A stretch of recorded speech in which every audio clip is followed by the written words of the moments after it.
So I suggest starting. Everyone is here, everyone who wanted to join our third webinar. So we continue our series of webinars of teaching English to learners with special educational needs.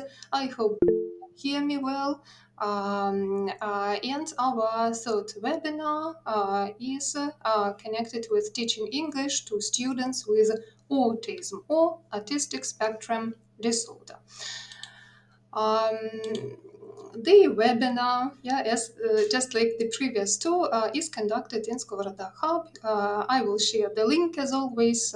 You could follow the links here, and you will get to our site, to the site of Skovoroda Hub, and to our YouTube channel with all the video recordings of all the events that have ever been conducted.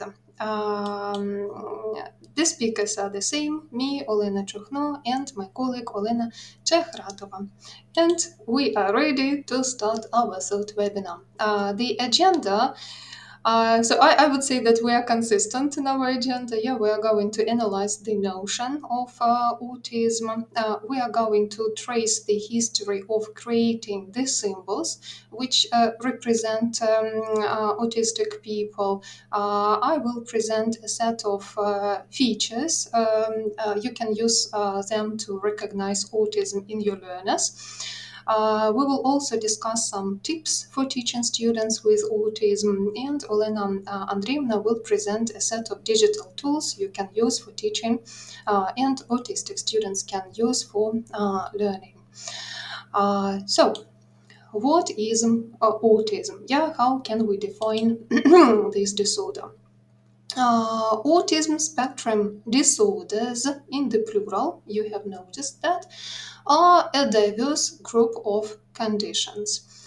So again, here we speak about the spectrum disorders. The symptoms or the signs of autism can be different in different people.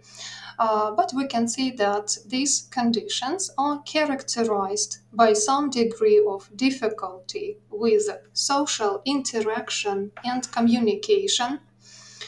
Other characteristics are atypical patterns of activities and behaviors. For example, difficulty with transition from one activity to another, focus on details, unusual reactions to sensations. We are going to dwell on these characteristics a bit later in more detail. What we need to remember here, from this slide, that autism is a spectrum again, and they differentiate between mild autism, that is called high-functioning autism, heavy autism, that is called low-functioning autism. We are likely to encounter students with high-functioning autism in our classes. It used to be called Asperger's syndrome. Here you can see some interesting statistics. In the USA, according to the Center for Disease Control and Prevention, about 1 in 36 children has been identified with autism. In Ukraine, 1 in 88 children is autistic, according to Центр громадського здоров'я МОЗ України. And they say that every year this number increases by 30%. I wouldn't say that in Ukraine we have fewer autistic children. Probably they are diagnosed less often. What is more, we should know that autism is reported to occur in all groups of people, in all racial, in all ethnic and socioeconomic groups. An interesting fact is that autism is nearly 4 times more common among boys than among girls. But again, we can't say that it is like 100% true, because they say that girls are better at masking autism, so much better than boys, and maybe they are diagnosed less often. The fourth point is some general statistics on people with, in our case, with special educational needs, with different disabilities and disorders that can have a negative impact on learning. So about 1 in 6 children, and that is 17%, were diagnosed with some developmental disability. It was reported by parents, and this included autism, ADHD, blindness, cerebral palsy, and this list can be continued. So 1 in 6 children. That is another piece of evidence that we need to pay more and more attention to this issue, and we need to explore different methods and techniques of working with children with special educational needs, of adapting our instruction to the needs of these categories of students. As for the symbols, you remember that last time we discussed some symbols that are used by neurodivergent people and by ADHD people, namely the ADHD butterfly, and the rainbow infinity symbol. And this is the continuation, but about autistic people. So the symbol of the autism community, we can say, has gone through many changes in shape, color, and societal interpretations. The right-hand symbol is the oldest one. It was the first one to be developed. You will see the first one a bit later, but again, it was a puzzle piece. A bit later, a ribbon was created, and the most recent variant is the infinity rainbow symbol. So let's trace the history of these symbols, and we will discuss why they are important and why actually it is important to take into account the opinion of autistic people, in the way or which symbol they would like to use to represent themselves. Everything started many years ago, in 1963. So the origin of the puzzle piece symbol came from the UK organization.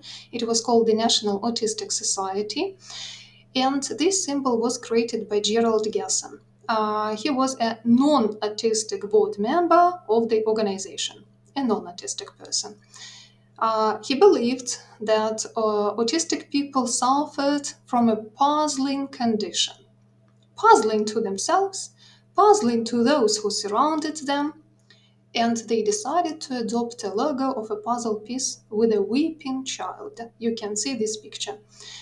And this logo displayed the notion that autism is a tragedy that children suffer from. This visualization of autism has led to decades of autistic people receiving unwanted treatments and therapies, to treat disease that they actually didn't have. They don't have. Remember that it is just a neurological disorder. It's not a disease, and it can't be cured. So that was the first symbol used to represent autistic people. Then in 1999, so 30 years later, the Autism Society of America created the puzzle piece ribbon. You can see it on the screen. They stated that the puzzle piece pattern reflects the complexity of the autism spectrum. The different colors and shapes represent the diversity of the people living with this condition. And the brightness of the ribbon signals hope. Hope that through increased awareness of autism, through early intervention and access to appropriate services, people with autism will lead full lives, able to interact with the world on their own terms. But again, in this ribbon, we can see puzzle pieces. So, if we analyze the opinion of autistic people actually reject the puzzle piece symbol. First of all, they state that these symbols promote the mentality that autistic people are incomplete or are missing puzzle pieces themselves. And you can see their voices here, that we are people, we are not puzzles. I'm not a missing piece.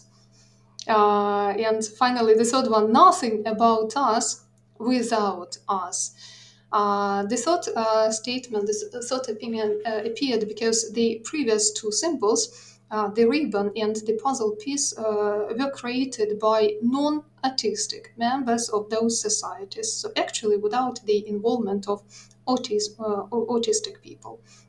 So they also say that such an approach to use a puzzle piece as symbol treats autism as a disease.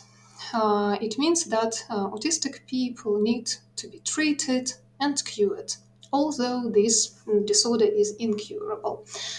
So what do they prefer? Here you can see the most recent variants, the most recent symbols for autism. You have seen the first one already, that is the rainbow infinity symbol. It is used to represent neurodivergent people, and it is often used by autistic people. The second one is the golden infinity symbol, so it represents autistic people specifically, and these two symbols are inclusive. They stand for the fact that autism is not a disease and that autistic people do not need to be cured or fixed. Yeah. So if you happen to see some of these symbols, you will recognize them, and if you need to use them, I recommend using the most recent versions, or at least ask an autistic person which symbol he or she prefers. So let's continue. What are the features of autistic students? You can recognize an autistic pupil in your class by noticing social communication deficits and restricted interests or repetitive behaviors of such students. So let's look at each category of signs in more detail. So social communication deficits. Here you have some examples of them. Decreased sharing of interests with others, difficulty appreciating their own and others' emotions, aversion to maintaining eye contact, lack of proficiency with use of non-verbal gestures or non-verbal communication, stilted or scripted speech, that is speech which is too formal, which is not natural, interpreting abstract ideas literally, so autistic people will not understand idioms or figurative speech, they will understand everything literally. You need to be very careful in what you are saying. And they have difficulty making friends, or even if they make friends, they have difficulty keeping them, maintaining this friendship. And the second set of the second category of signs is connected with their behavior and interests. So let's look at this set. So their behavior is inflexible. They find it very difficult to cope with change. So they get used to routine and they need to follow this routine. They are overly focused on niche subjects to the exclusion of others. So they may be interested in only one sphere, in only one discipline. And they actually expect other people to be equally interested in those subjects. If they are verbal, they will share a lot of information with you about the subject they are interested in. They find it difficult to tolerate changes, as I have already mentioned, so they need routine and some procedures. In classroom, they demonstrate sensory hypersensitivity, for example, aversion to loud noises or to bright light. They may demonstrate stereotypical movements. It can also be called steaming. Some examples of steaming will be provided a bit later. And here you have some: hand flapping, rocking, spinning, tiptoeing. And if we speak about children and even adults, they tend to arrange things in a very particular manner. For example, boys will arrange their toy cars in a row. And if we speak about adult learners, they may arrange their books or items of clothes in some particular manner. For example, according to the color pattern or any other category. Here you can see the information about stemming. So what is that? Stemming can be defined as repetitive movements, or not only movements but also noises. This behavior, this repetitive behavior, helps a child to cope with strong emotions. So anxiety, anger, fear, excitement. In what way does it happen? So they calm down because they start focusing their attention on only one action, or on only one object, yeah, and it reduces sensory overload. And by doing so, they calm down. In the right-hand column, you can see some examples of stemming. Hand and finger movements, finger flicking, hand flapping, body movements like rocking back and forth even when they are standing. So you can recognize an autistic child if he or she rocks forth and back. Posturing, holding hands or fingers out at an angle, like that, arching the back while sitting, yeah. Visual stimulation, like looking at something sideways, watching an object spin, or fluttering fingers near the eyes, and they will watch this movement. Repetitive behavior like opening and closing doors, flicking switches like turning the light off and on repetitively. Vocal stimulation, humming, whistling, grunting, repeating words, phrases, chewing, mouthing objects, listening to the same song or noise over and over again. They are just some examples of stemming behavior, yeah, and the severity depends on the seriousness of autism. It doesn't mean that they will demonstrate all these examples. Okay. In spite of dealing with a lot of challenges every day, autistic students, autistic people have a lot of strengths. Here in the picture you can see some examples, like they are honest, loyal, they demonstrate resilience, they are curious, and here you will find the infographic with another set of advantages, so to say, yeah, or strengths. They are extremely attentive to detail. They can focus for a long time on the thing that they are interested in. But if they are not interested, they will not pay attention to what you are saying as the teacher. They have a high level of observation skills. So they can retain facts for a long time. They have a good long-term memory on condition that they are interested in what you are saying. A high level of visual skills. They demonstrate a high level of expertise, again, on condition that they are interested in the sphere. They use methodical approach to doing something, so they do something, the task step by step. They may use some novel approaches. They may demonstrate a high level of creativity, a high level of tenacity, or we can call it determination, yeah, while doing something, and resilience. Another point I like very much is that they accept the difference. Because they are unaware of the fact that people may be different, and some people may not tolerate others.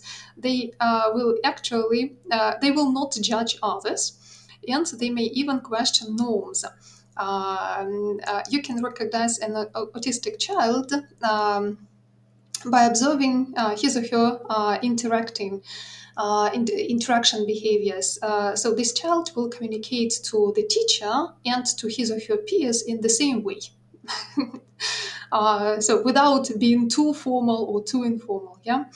And the last one is integrity. These people are honest, so they are loyal, and they demonstrate a high level of commitment to the people they love, to the thing that they like, to the sphere that they're interested in.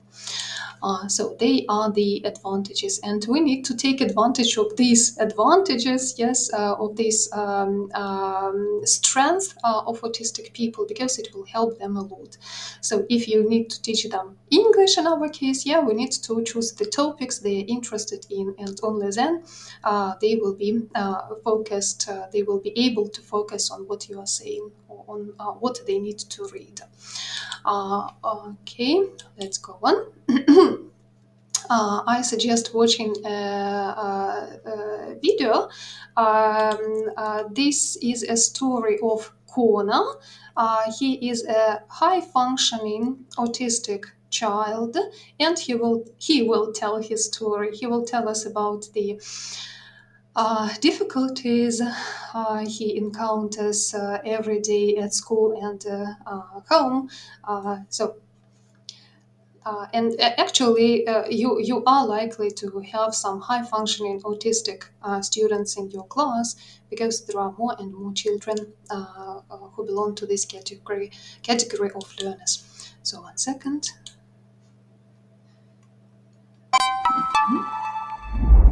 Hi, my name is Connor. I have autism, and Dad is going to help record the video. Hey everybody, I'm behind camera. Let's go ahead and get this started.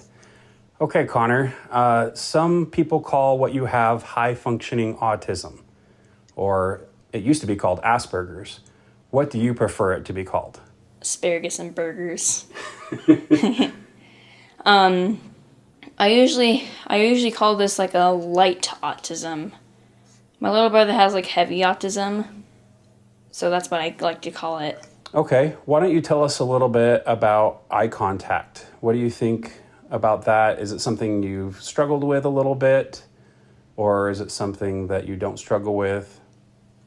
Well, if I'm being honest, I don't struggle with it all the time, but there are some times that I don't want to make eye contact with people. Okay. Let's talk about stimming a little bit. I notice you stim sometimes, and then sometimes you try to hide stimming, and people call that masking, or in other words, they're trying to hide their autism. Do you want to talk a little bit about that? Yeah. So sometimes I mask. Well, I don't remember all the times that I masked. Yeah, you compared it to like breathing, right? When you stim. Yeah. When you stim, your brain doesn't immediately keep track of it. It's just not put in the brain. So it's like breathing. Your brain automatically does it for you, right? And if you're doing something fun, and it will make your brain stem, and it'll make you stem. Yeah, you're not thinking about it, it just happens. Yeah, it just happens. Yeah, I really like that analogy, Connor. Just like breathing, it happens naturally. Yeah, so Connor came up with that analogy by himself. I thought that was a really clever way to explain stimming. Why don't we talk about focusing? Is it hard for you to focus at school? Oh, totally. When I'm not interested in a subject or something, I usually don't pay attention to it. Okay, but I've noticed that you can focus really well with things like your space app, your outer space app that has rockets. Well, it's because it makes me engage in it and being interested in it. I can actually use the knowledge. Like, if I was launching a rocket, then I would lower it down and not max it out. And then if I was out of the atmosphere, I would throttle it back up again, because the atmospheric drag when it being it slower. Yeah, so I think it's really cool that you can focus really hard on certain things. It is a little bit unfortunate that it makes a struggle for you at school. That makes sense. Yeah. But one of the pros about your autism is that you can have a hyper focus with things you're interested in. Would you say that's a fair assessment? Yeah. Things I'm interested in, I would totally go for. It's not just space and stuff, but I also like things that I'm curious about.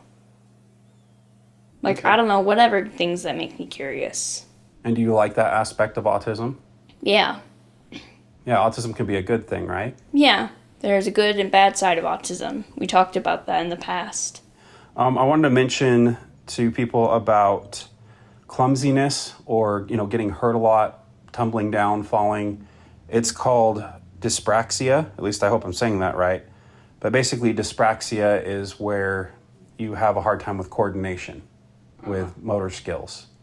Do you want to talk a little bit about that, how that affects you? I know this more than other things. So usually when I'm excited to do something, I like to run around. And when I run around and I don't have like an exact map of coordinates in my brain, I just think I'm just going to pass through and get it. Well, that's not going to happen all the time, so I usually bump into things. And I mostly stub my toe. Mm-hmm. And how often would you say that happens? A lot of times. Yeah. Probably like every day? Almost every day. Almost every day. Sometimes it completely vanishes in like a couple of weeks and it reappears again. Is there anything else you want to mention about autism as it relates to like being in school or public or anything else that you've noticed that you want to share with others? Well, being in school for some reason, it just makes my autism completely vanish out of existence. Do you think that's a part of masking? Maybe you don't even realize it. You're just trying to fit in. Do you think that's a possibility? Probably. Okay. I'd say that makes sense. People have a very strong desire to fit in. At home, I usually get in my stemming mode again. You're more comfortable at home? Yeah, because home is the most comfortable place. Yeah. Well, that makes sense, Connor. I think that's true of a lot of people. Like a public place, you want to settle in and just engage and not be different like the others, but it's okay to be different. Yeah, because we're okay with you stemming at home, right? Yeah. Yeah, and that's the thing is when people go out in public, usually, I would say most people put on a mask, so to speak, metaphorically speaking. We all wear masks, metaphorically speaking.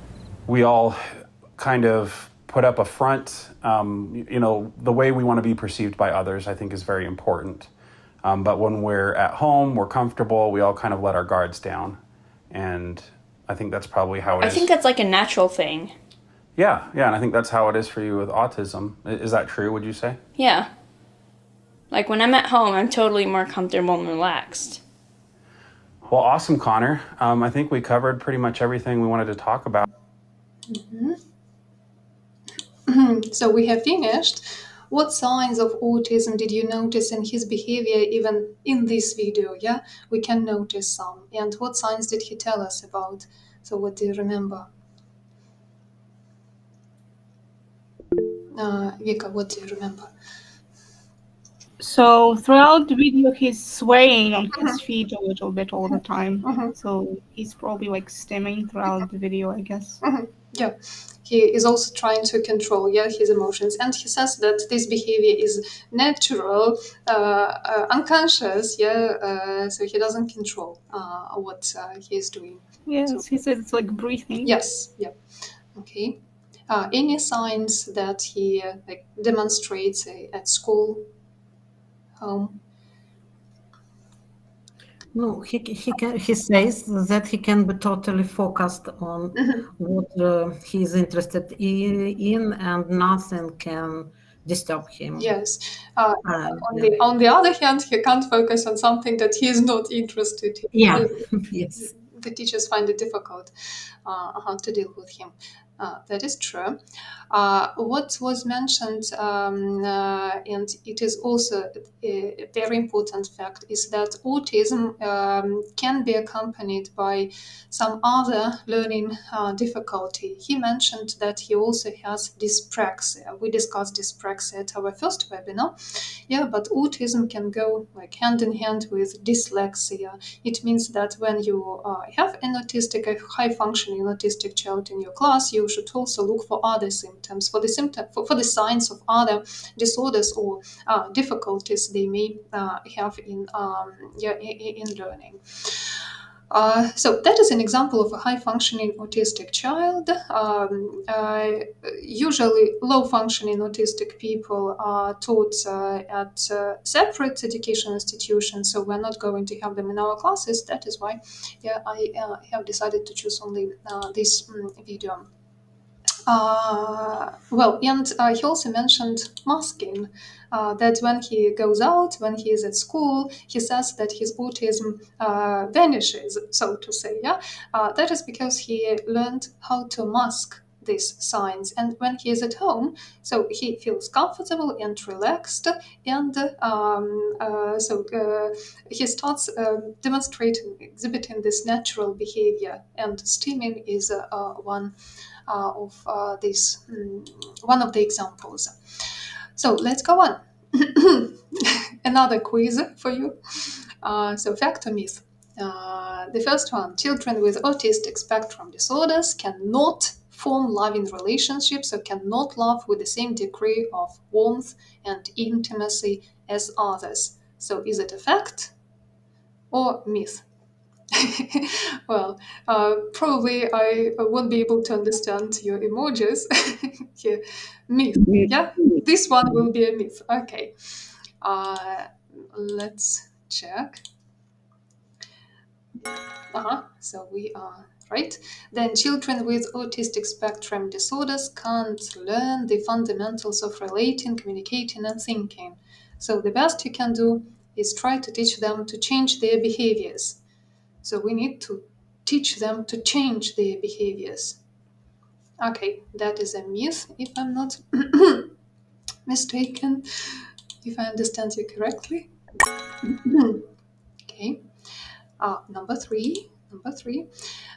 Children who exhibit certain autistic type behaviors, such as perseverating, like doing the same thing multiple times, self-stimulating, staring at a fan or spinning or repeating words in a scripted way, necessarily have an autistic spectrum disorder.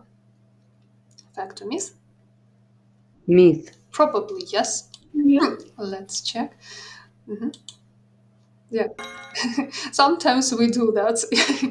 All people do that. Children with autistic spectrum disorders can't read the emotions of others. Can't. It's also myth. It's also myth. Yeah, actually, that is a myth. Why?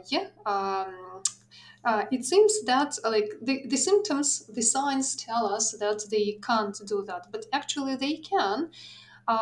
They are not looking at you. Yeah, but if they were looking at you, they would recognize your emotions. They avoid eye contact, and that is why they can't recognize your emotions. But they can recognize negative or positive intonation. Yeah, they can recognize your emotions by listening to your intonation. Well, number 5, individuals with autism can be incredibly smart and not so smart, just like their neurotypical peers. They can be genius students, yeah, they can be ordinary students. I think true. Probably yes. Let's check. And we are right again. So now we know the signs of autism. We know that it is a spectrum, that there are high-functioning and low-functioning autistic people. We are likely to have high-functioning autistic students in our classes. How do we teach them? Here you can see a set of recommendations. So we as teachers need to maintain a structured learning environment and stick to some routine. You remember from the signs that they hate change. They find it difficult to get used to something new. So you need to stick to some procedure, predetermined procedure and routines. Use timers for them to know when some activity finishes, when it starts, how much time they have. You need to wait until the student is ready and paying attention before providing instructions, just like with ADHD learners. Yeah? We need to focus on strengths and build on their strengths. You remember, they can focus for a long time on something they really like. They are honest, they are loyal, but at the same time they do not understand idiomatic expressions, for example. So you should take that into account. you need to identify triggers and patterns in their behavior just to know what to expect and when something can happen, yeah, to be ready for that. You need to determine if a learner also has another learning difficulty, dyslexia, or in the video we had the combination of dyspraxia and autism in this child. It can be autism A and hyperactivity. So we need to incorporate a strong interest in the learning, and only then will autistic students learn. We need to require the students to communicate. They have difficulty communicating, but they need to survive in this world, so they need to acquire the skills. They recommend using modeling, giving them models, templates for them to know what they expected to do and how they expected to do that, what kind of product they need to create by the end of the activity. It is recommended to pair them with a student who is mature and who can act like a teacher. You can't provide them with constant support, and help. You need to pay attention to other students as well. So pairing them with a student who is mature is a good way out.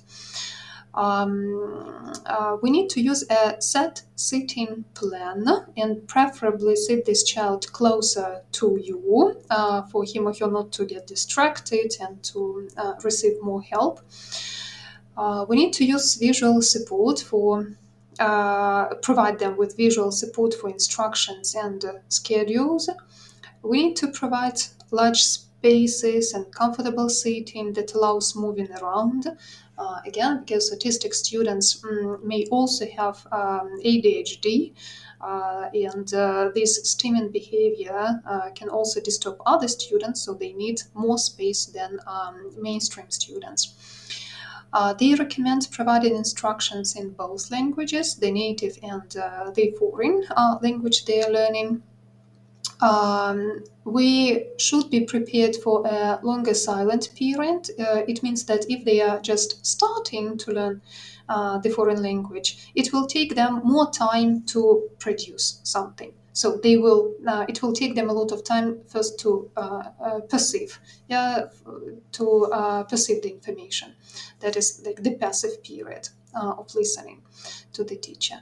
And you remember that all teachers are unfortunately cruel, and that is why you need to watch for bullying. You need to create this supportive learning environment to make other students aware that there is an autistic child in their classroom, to support this child to understand the signs. So that is a set of recommendations. Maybe you can come up with more. Maybe you have acquaintances, friends, relatives who are autistic, and you know some other ideas. So if you want to share, please do that.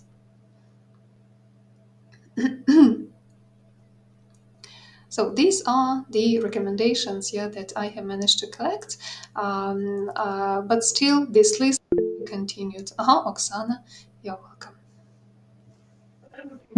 Well, actually, it's not my recommendation. I just have a question: how to implement all these, all this instruction when in my class there are students both like with this problem and like, can I say like normal children? I know it's not a good word in this case, but I think you understand me. Yeah, you can say mainstream students. Yes, that is right. It is quite difficult. Our life as teachers is extremely difficult. They recommend taking into account individual needs of all our students, but in our classes we have more than 30 students at the same time. Yes, it is quite difficult. So in the USA, in Europe, they usually have teachers' assistants who help teachers who help autistic students or students with other learning difficulties. We may not have this assistance in Ukraine, but still we can try. For example, you can sit this child closer to you. It's not a problem at all. Right? you can provide this learner with the information about the amount of time he or she has to do some activity. So I would say that most of these recommendations can be implemented. So it's not a problem at all. It doesn't require any finances. Yes, it doesn't require any additional materials to do that. So it is just your willingness or unwillingness to do that. Vika? So just wanted to mention the opposite of autistic, so not having autism, is allistic. Mm-hmm. Just the opposite. So we have like we can divide all people into two categories, you mean, yeah? Yes, No, yes. I see. Yes. I want to say that there are. I'm sorry, I've forgotten how to say. Ті, що допомагають вчителям. Забув тільки, що ви казали. Yes, teachers' assistants, yes? Assistants, thank you. Assistants, there are teacher assistants in Ukraine, but very, very low amount, very low amount. And when school doesn't have school teacher assistant, teacher can do this their job and have plus 5% for their payment for such students. It is truth, which I know. Yeah, so there is some extra motivation, yeah, to I don't know that motivation, but there are such system in Ukraine that I want to say. I see. Thank you for this for sharing. Yeah. Well, thank you. We have analyzed the features. We have got acquainted with the familiar with the set of recommendations. And Olena Andreevna, it's your turn to entertain our participants with a set of tools. Let me stop sharing.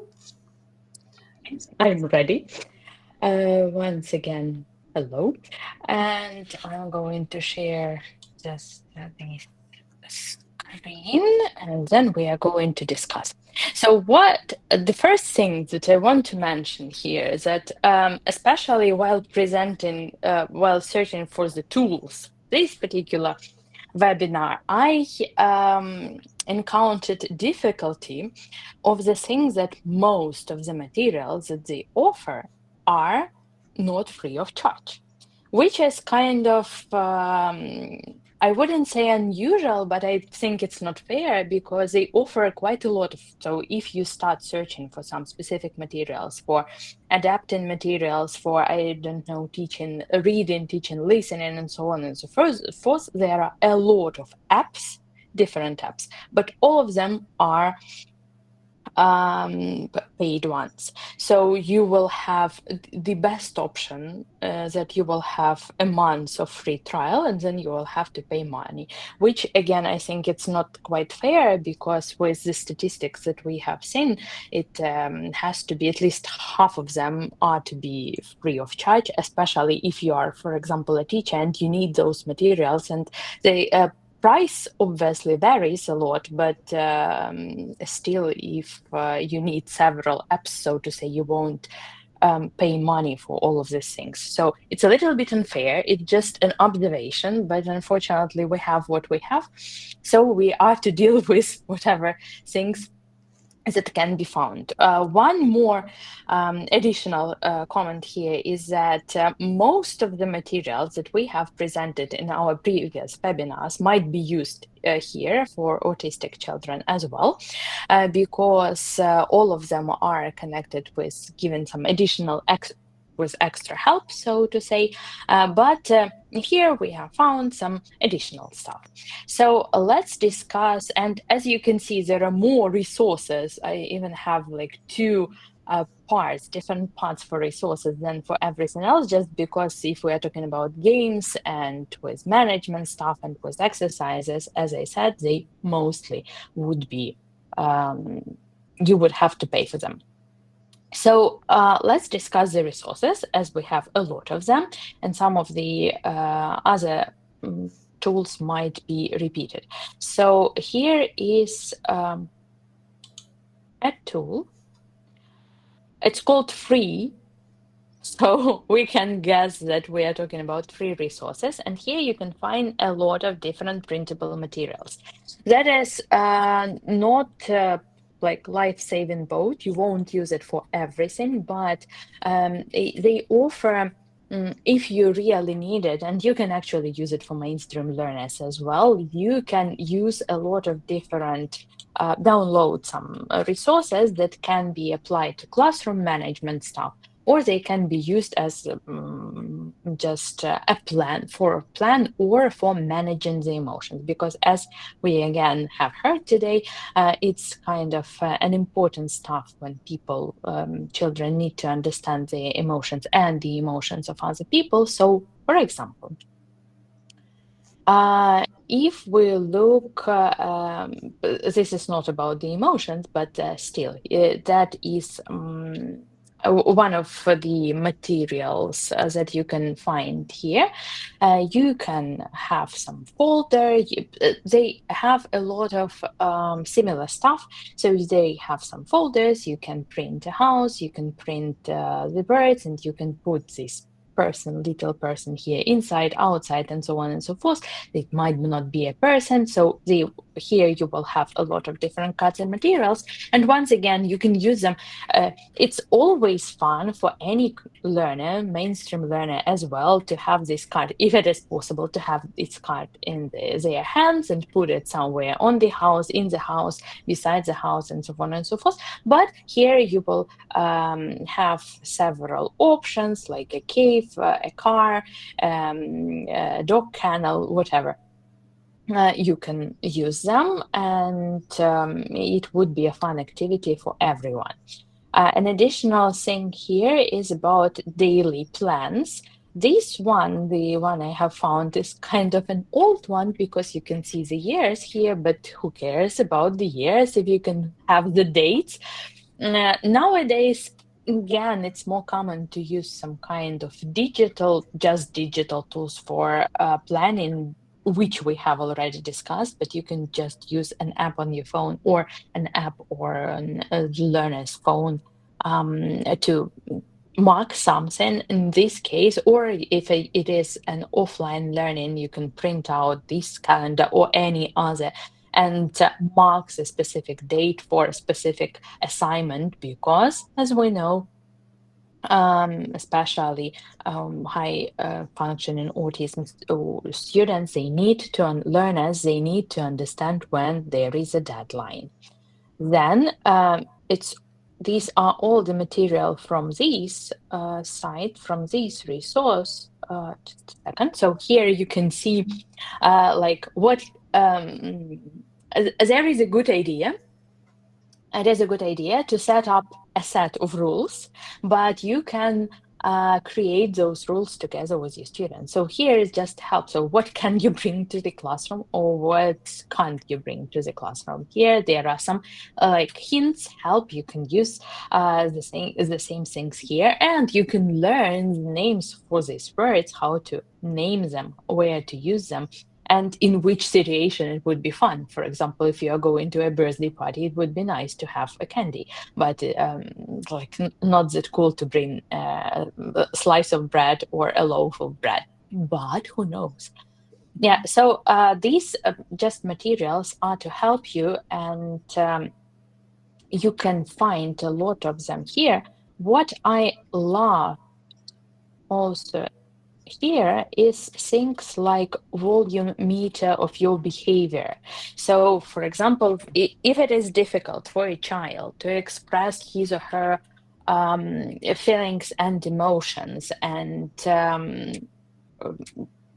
it's difficult to name this emotion, we can at least learn how to do it with the help of colors. And here you can see this this graph. When you feel like it is red, so you are angry, or when you feel like the greenish, the green is the green here, which means that you are happy and quiet and everything is fine, and you can keep on doing the task. And if, for example, a child says that he or she feels like the red, the crimson one, so means that there should be kind of a break. There should be something has to be done about the situation, about maybe the situation itself, maybe about the task, and maybe the child is too tries to focus on doing this task, but he or she is not interested in that stuff, and that is why he or she feels like this crimson color, because they can't concentrate on something that they don't really like. So here, especially with this particular resource, you can find stuff like that, like things that would help you set the rules or measure, if it is possible to say, feelings and emotions of the children in the classroom, which can be also used for mainstream learners as well. Getting to a next resource. This one is also with free resources. This one is just in general site with resources, not necessarily for kids with some issues. And you can find here some free worksheets, which we love. The free stuff. There are a lot of printable materials. A lot of them are connected with coloring, which in most cases, especially if we're talking about younger learners, would be interesting, because it will take, if we know they are curious. For example, you can see that if I can click this quick enough, this is a worksheet with letters. And if the child is interested, for example, in coloring the stuff, it will be easier to learn the letters, because he or she will be concentrated, like coloring this set of worksheets all over again. So it will help with learning. Once again, if we are talking about mainstream learners, for example, most of the children like coloring, so it will be fun for them to do it. And even adults like coloring from time to time. And these are popular coloring books. When you feel stressed, you can color something. So why not learn some words or letters when you are stressed, and you can get to know something new. So this is a good idea if you need some free resources on different topics. You can see synonyms and antonyms about something connected with physics, chemistry, space, whatever. You can find at least a bunch of tools for your lessons here. The next one is again the site with resources. You can find worksheets on different topics here. So they are not only educational, the ones you can read, like do math, learn numbers, shapes, and colors, but they are also divided into seasons, so to say. So some of the activities might be helpful for a particular period of learning, or for holiday activities, which usually also kids love it.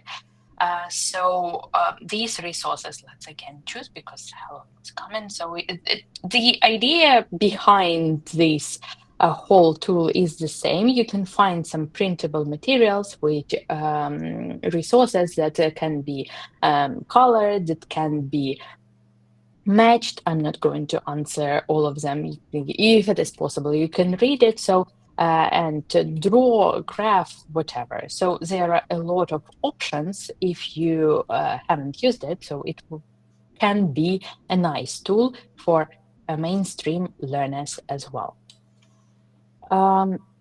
Getting back to this part, just a second. I want to stop all the tabs that we don't need anymore.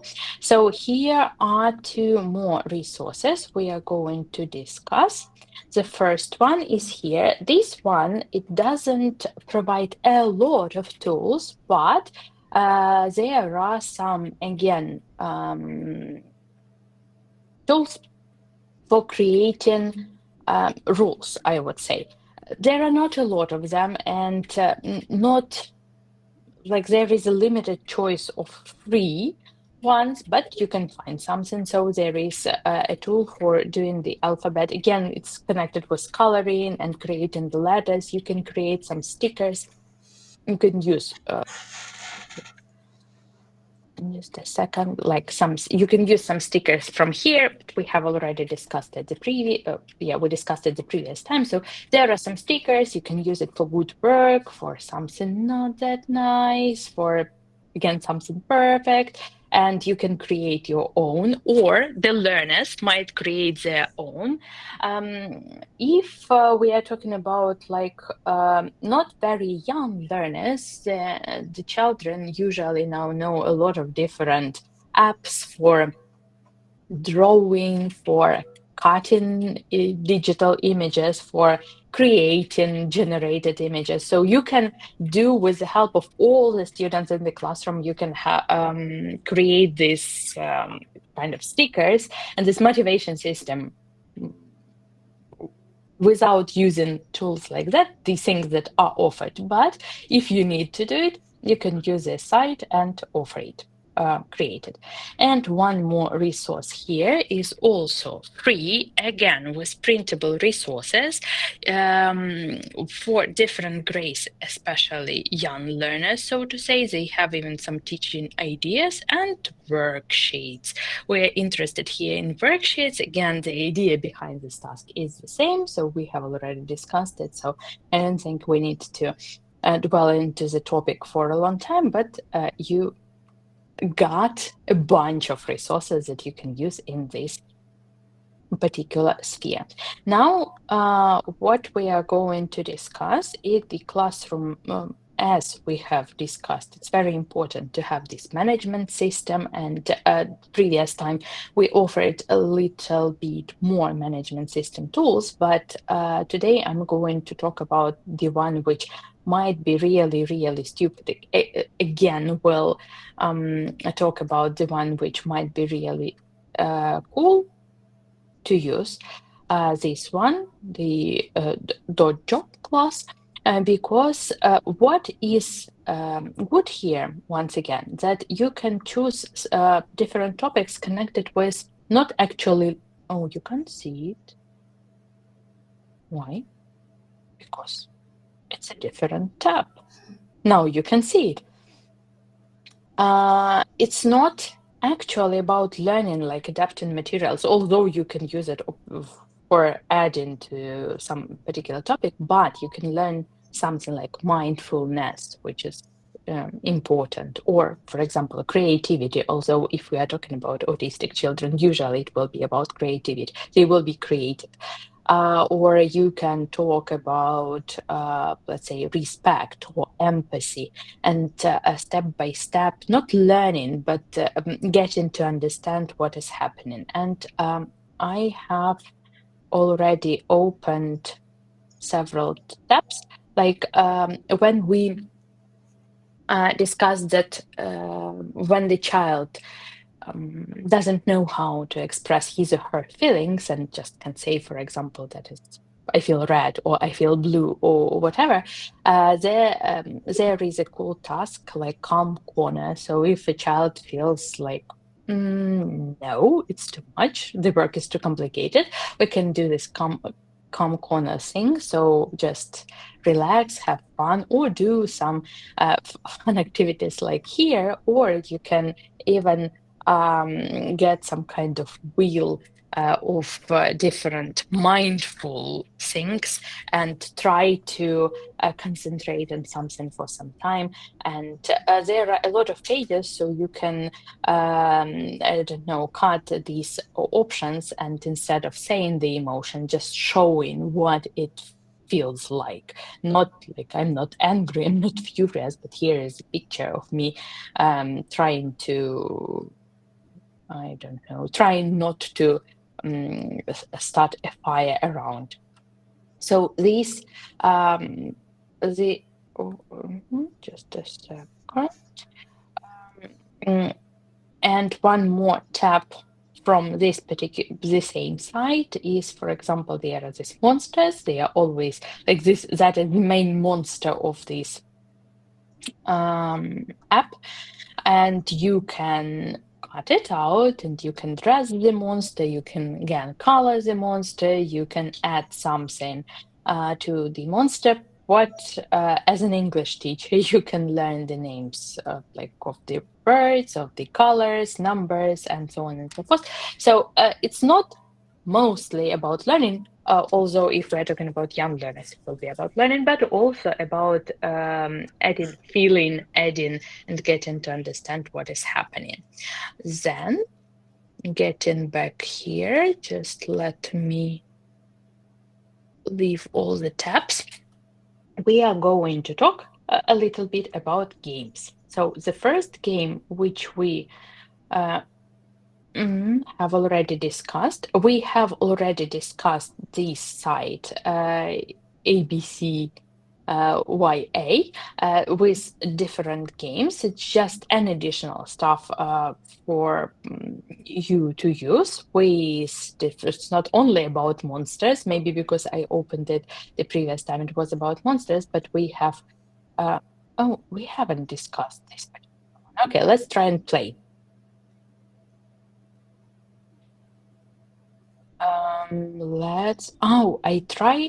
The one I tried was got lost in this thing. I tried the part about making a pumpkin. So again, learning the name, you can see it, right? Yeah. Learning how to name the objects, name the parts of the words. What I didn't like here is that there is an ad. You can't switch it off. You can't block it, because if you block it, if you have some apps that will block the ads, the site won't work. Like, on the one hand, we do understand it. On the other hand, we don't like to watch the ads. So, but if you really like the games, you can endure the stuff. So yeah, we are going to make a pumpkin. And we have the options here. We can choose the type of the pumpkin. So okay, let's have the pumpkin. We can choose the eye. So which eyes will we choose? The first set, the second set, the third, the fourth, or the fifth? The fourth. Let it be. Okay, let it be. And you have to put it, you can put it anywhere you want. Let's put it here because it will look like eyes. And then we can use, let's say, mouse. And we have a happy pumpkin or angry pumpkin or sad pumpkin. Or just happy. Okay, let it be a happy pumpkin. Oh, and you see, you can move it and you can make it a sad and angry pumpkin, but we are going to have a happy pumpkin. And you can use a hat. Let's choose a hat. Gentleman hat, witch hat, winter hat, summer, Santa Claus. What hat, which hat will we use? The second one. Okay, which hat? Yeah, it's like has to be so. So we have a pumpkin like that. And there are different tasks like that. Again, you can drag these things. It might be fun. It might be interactive. You can log into the system. I have done it now without logging in. So I like it when you can just do it without leaving your data everywhere. And here is the site that we have discussed the previous time. So if you remember, we were doing the story here about the girl who was walking somewhere. So yeah, the idea is the same, just a lot of options and materials for you to use. Now the next option is about games and resources. That is a game which you have to download, the app that you have to install, and it helps with learning the emotions. Just a second, I need to stop it here, start it here.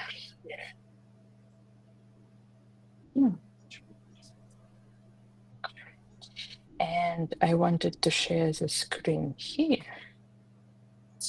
A bit complicated, but I will see it on my computer. It doesn't offer this app won't offer too many things and too many emotions, but again, you can easily use them, and that's it. So it's better to use it on your phone. You can choose the emotion that you like, and it helps with the colors. So if you feel, let's say, furious, you understand that it is something not very, it's a little bit destructive, so to say, and we can choose furious, for example. We will have the only thing that we will have here is the explanation, like what is furious, how do you feel? You can draw something on your own, and that's it. And you have the definition of the word. So if it is, for example, a learner who knows kind of range of vocabulary, this definition might help. But it's primarily for the reasons of actually sharing, explaining the emotions. And if we feel, I don't know, some of them, for example, here you can see frightened. Frightened is a green emotion. Why is it green?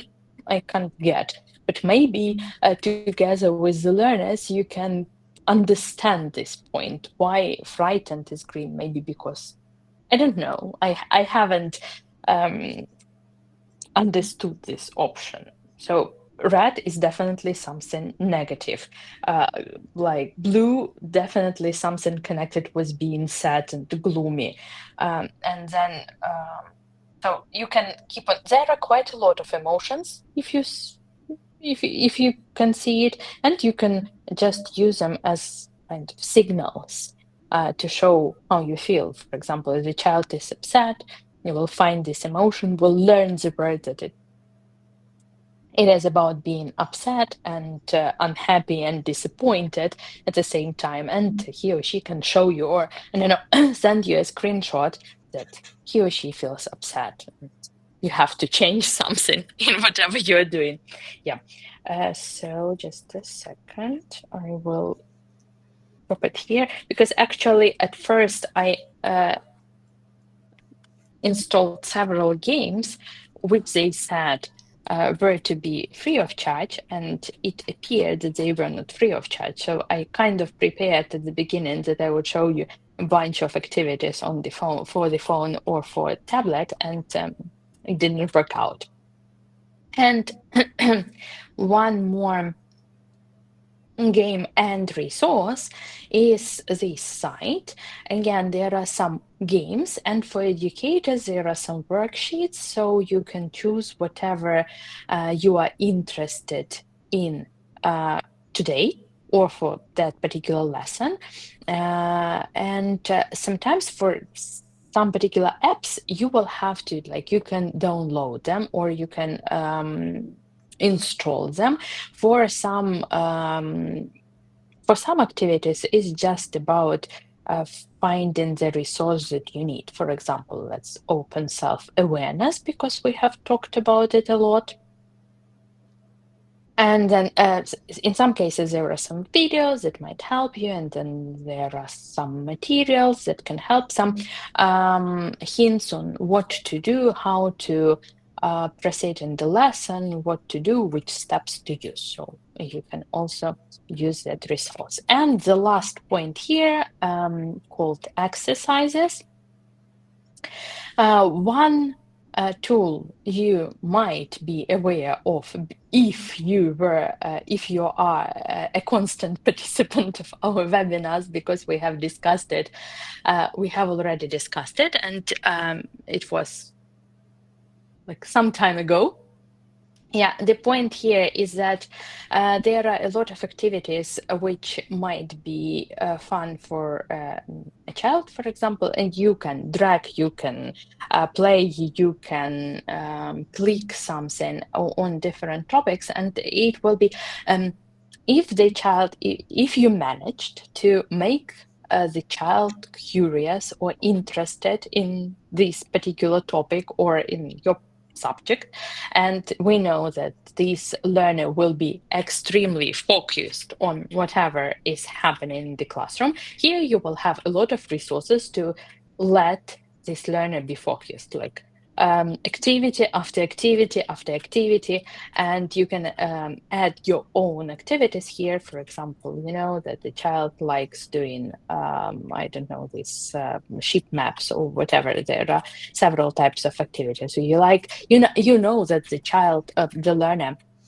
likes doing frog jumps, and then you will have like 10, okay, not 1,000, 200 activities with frog jumps, and this learner will likely complete all these 200 activities with the. You don't need to do it by yourself, which is nice. You can find them and engage the learner in learning.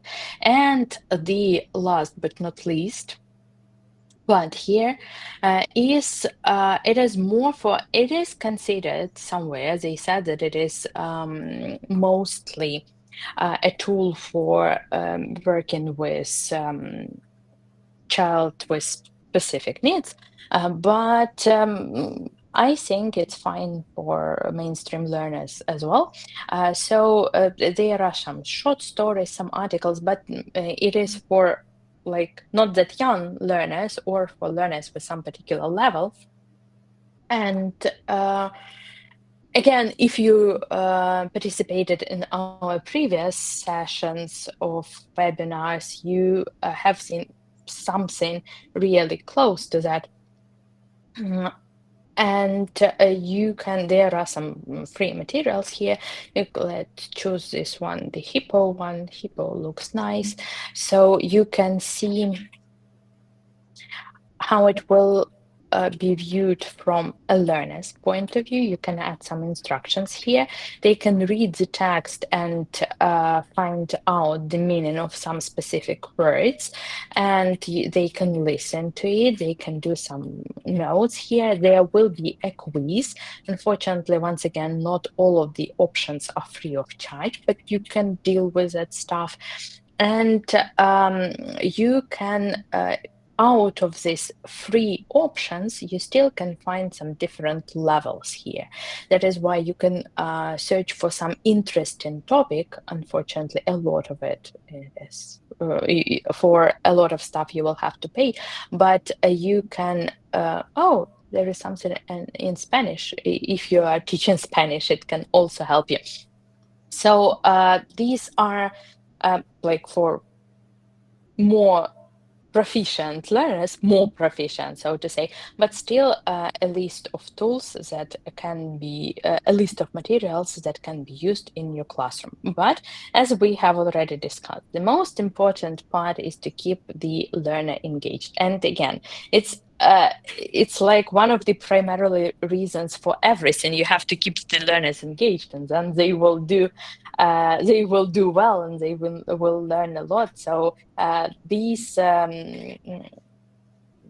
tools, the tools that we have discussed in this set of our webinars, the tools that we presented half a year ago, something like that, everything might help you if you are into using something to make the lessons engaging and beneficial both for you and for the learners.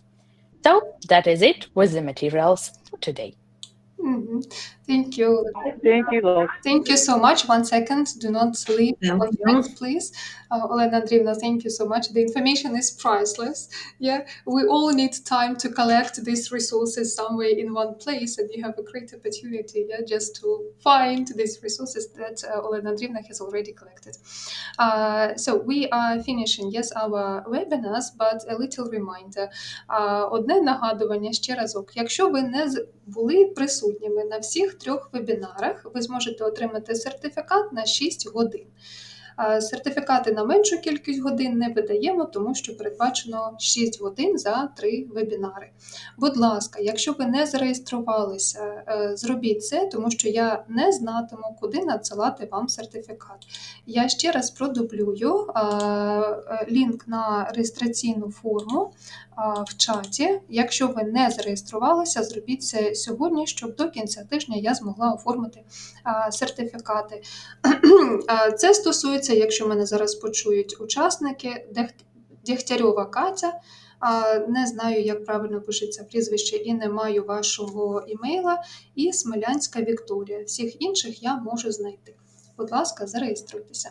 Ми дуже вдячні з Оленою Андріївною за те, що ви долучилися до наших вебінарів, і запрошуємо вас на наступні наші заходи. Не знаємо коли, але обов'язково повідомимо. Скоріше за все, в наступному семестрі це відбудеться. Так, Олена Андріївна? Добре. Ми подумаємо над темою. Так, ми ще подумаємо, будуть довгі канікули, все зробимо. Дякую за участь. У мене навіть є ідеї. І вже навіть